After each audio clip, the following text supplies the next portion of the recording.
तर त्या वक्तव्याचा आम्ही जाहीर निषेध करतो। एक समाजाचा नेता म्हणून या आमच्यासाठी खूप खेदजनक आणि दुःखदायक गोष्ट आहे की आमच्या समाजाच्या नेत्याने आपल्याच समाजाच्या लोकांचं विकास काम थांबवण्याचं काम केलेलं आहे। त्याबद्दल आपल्या माध्यमातून सर्वात प्रथम त्यांचे अभिनंदन करतो।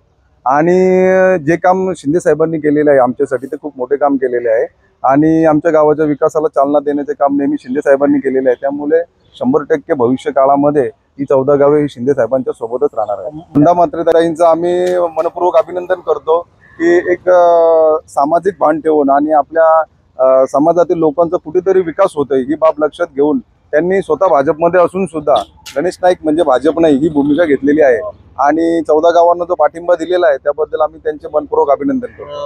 नाही, नाईक साहेबांनी जो पवित्रा घेतलाय तो 100% चुकीचा आहे। 14 गावांना वेदना देणारा आहे।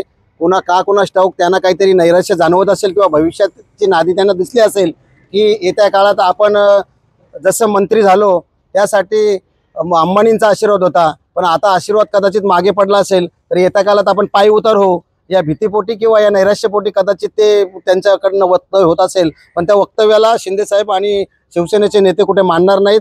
बीजेपीचे आणि सर्वच नेते विजय चौगुले असतील या सर्वांचा आम्हाला ठाम पाठिंबा आहे। त्याच्यामुळं ते काही जरी बदललं तर त्याचा आम्हाला काही फरक पडणार नाही, परंतु तात्काळ तरी एक नैराश्य या 14 गावात निर्माण झालेलं आहे आणि त्यांच्या म्हणजे मनामध्ये त्यांच्या एक संतापाची लाट देखील नाईक साहेबांच्या बद्दल होऊ शकतो। आज बघितलं तर राजूदादा पाटील माननीय एकनाथ शिंदे साहेब मुख्यमंत्री जेव्हा होते त्यांनी जो 14 गावासाठी एक मुंबईत प्रवेश करावा यासाठी भरपूर झटले। राजूदादा पाटील यांनी खूप मेहनत घेतली। सर्व निघाल्यानंतर जी.आर. निघाल्यानंतर आज 14 गावाला नैराश्यातून जावं लागतं हे कशासाठी तेच कळत नाहीये का कुणाचा रागद्वेष। आज त्यांचं जिथे भाषण होते तिथे म्हणजे 14 गावाच्या विरुद्ध दिशेने ते बोलतायत, पण कशासाठी विरुद्ध दिशेने बोलतात हेच 14 गावाला कळत नाही। आज 14 गाव नैराश्य पूर्ण 14 गाव नैराश्य झालेला आहे, पण कशासाठी कुणासाठी रागद्वेष। एकभूत कारण म्हणजे गणेश नाईक साहेब।